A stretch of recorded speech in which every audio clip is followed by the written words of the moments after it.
So I was reading the Silver Doctor's website yesterday, and they mentioned Harvey Organ is going to be posting on our website for the time being.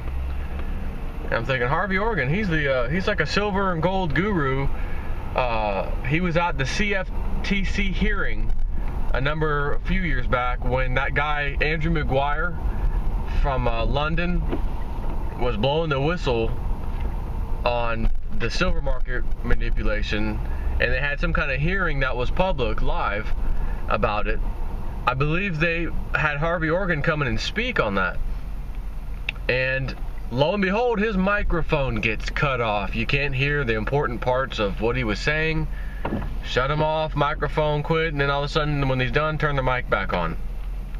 I mean, unbelievable. If this guy had false information to say, why would you shut his mic off? You'd let him look like a fool and just say what he has to say. He's gonna look like a moron. Let him talk. No, let's shut his mic off, right? So there's some warrant there. So he has always had this website. It's a free blog service, which is Google's blogspot.com, and it was harveyorgan.blogspot.com.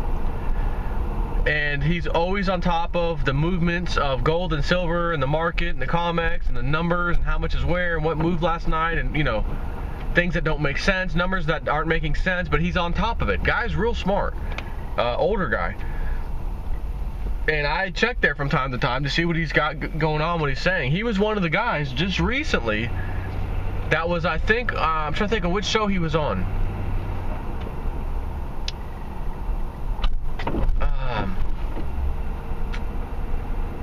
And I know Jim Willie was talking about him or someone. They were talking about how, the Hong Kong or the Shanghai Silver Exchange is flat, almost empty. They blew through all the silver that they got in the exchange, so they're gonna have to go out and acquire more.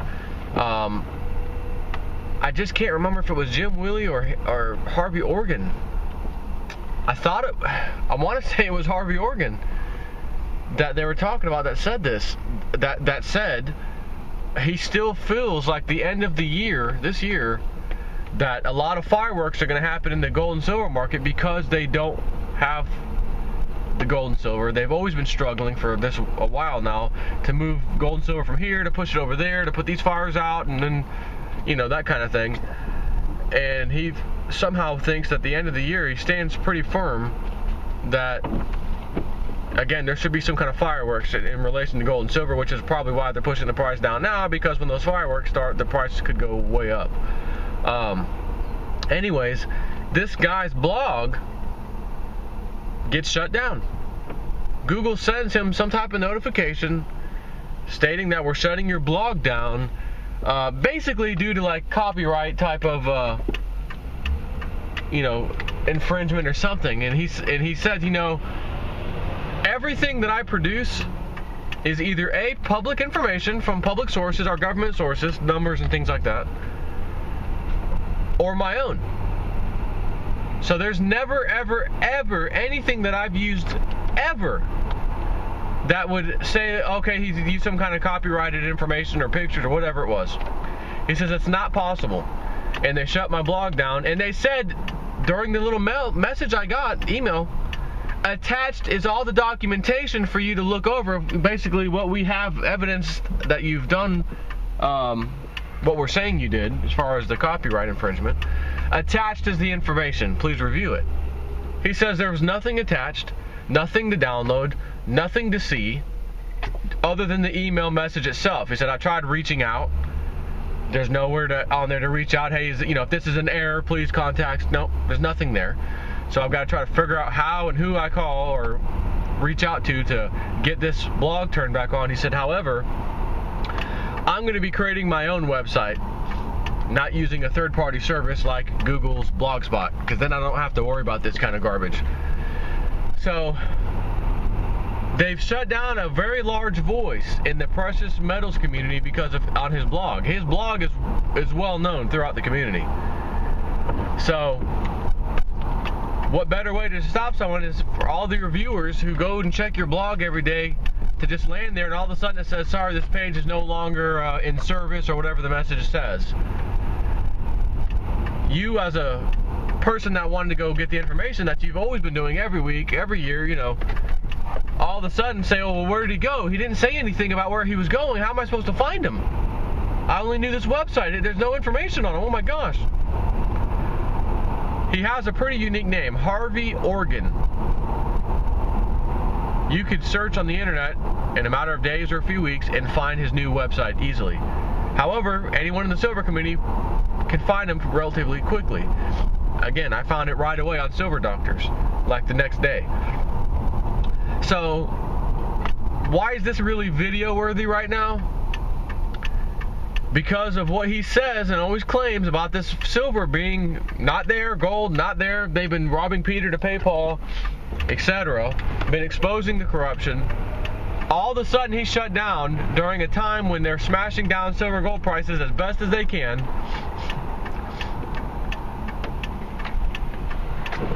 I think, obviously, the club had to shut him down because something's probably going to happen in the near future, and they cannot have this mouthpiece out there saying, I told you so, I told you so, check here, here, here, here, here, here, here, here, here, and here, and here, and here on my blog.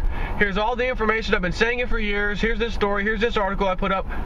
Oh, wait, I can't put any of that up because my blog's gone. Therefore, I can't link to anything on my blog anymore because Google shut it down. And do you really think it's Google? Like, I mean, think about this. Do you really think Google, just a simple company, right? Their motto being do no evil, their motto to the rest of us, saying the rest of you webmasters who put up websites, do no evil. Don't try to trick us. Don't try to make these websites that are, you know, black hat, that try to get high rankings through stealth ways. No, do no evil. Okay. How about following your own rules? The problem is, like Twitter, like Facebook, like all social media, the government comes in and says, oh, this guy's YouTube page, shut it down. Oh, that's funny. I mentioned this a while back.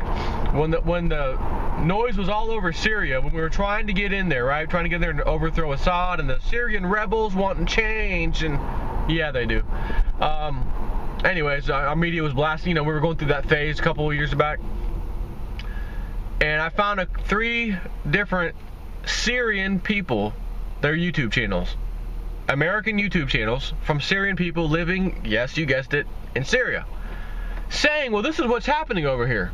Let me tell you what's really happening. Because what I'm noticing in y'all's media, no, I live here.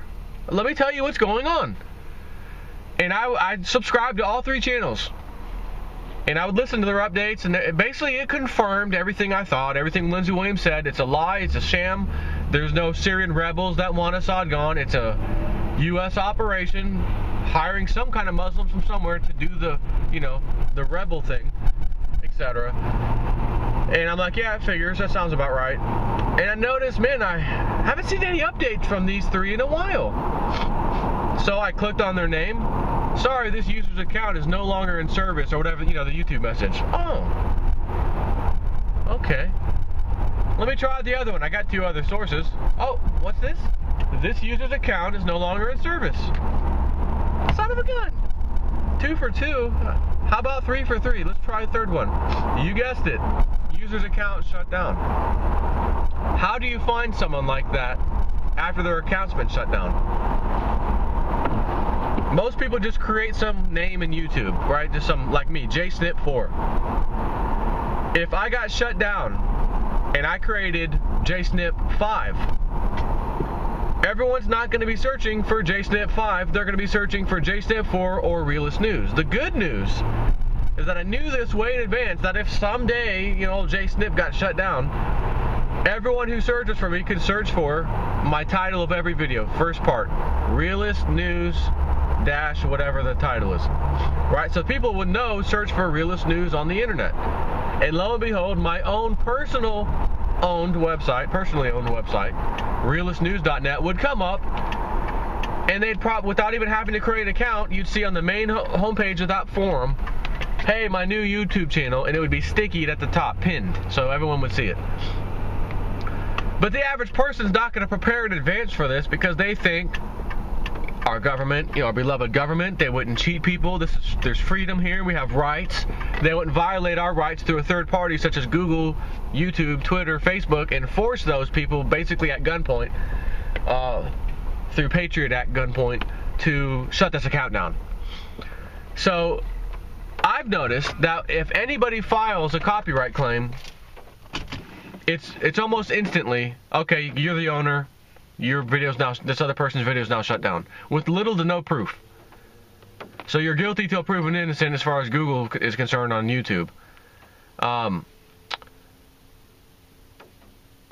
If it's Google that owns YouTube and Google that owns blogspot.com, trust me, they got an order somewhere to shut them down. Now, is it possible that the club just simply wrote off, this is my material, this guy's using copyrighted information on this blog, and once again Google, who doesn't care what you present them, accept it as the truth? Okay, you're the owner, this guy used something.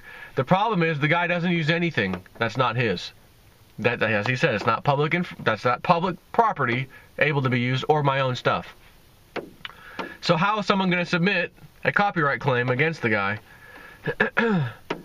and Google's going to say, well, we do require something, anything, or do they? Do they just instantly turn you off? I mean, that would be a violation of some kind of right that you would have. You would think that is, if all it takes is one person to just make a claim without any proof, to say this guy's got copyright information of mine, and then they just simply, okay, the site shut down. The problem is they usually are supposed to, anyways, attach what it was that messed you up. In my case on YouTube, oh, you've uploaded a DVD owned by Lindsay Williams. That the copyright claim is against. Okay, wait a minute. The copyright claim is against LindsayWilliams.net. That's not Lindsay Williams. That's another person's website who, I don't know if he's friends with or whatever with Lindsay Williams, but it is not Lindsay Williams. And I put that in there. Now, sorry, that reason's not good enough. You need to have written proof by Lindsay Williams himself that gives you the authorization to upload his video. So once again, hearsay about this other guy, John, whatever his name was, allowed them to shut my video down and give me 1 strike of copyright infringement out of 3, and if you get 3, your account could get banned. So I said to hell with that, whatever. The video got shut down anyways. That was a while back, not the latest video, but the video before that, as far as Lindsay Williams videos go. So this guy got shut down. If something's going to be happening in the near future and he knew it and has been calling for it, and they shut him down, you can't go back to him to say, oh, here's what he said, or what did he say again? Why did he say it was happening? What should I be doing now because it's happening? Okay, site's down. I have no idea. Or retaliation because the guy's been blowing the whistle. Let's just shut his damn mouth and shut his website down once and for all. Oh, well, guess what? He just purchased his own domain name. And by the way, Harvey Organ, I know you don't watch my videos, but if you do, get a website located on a web server that is outside of the United States, so the feds can't shut it down if that ever were to occur. Take care.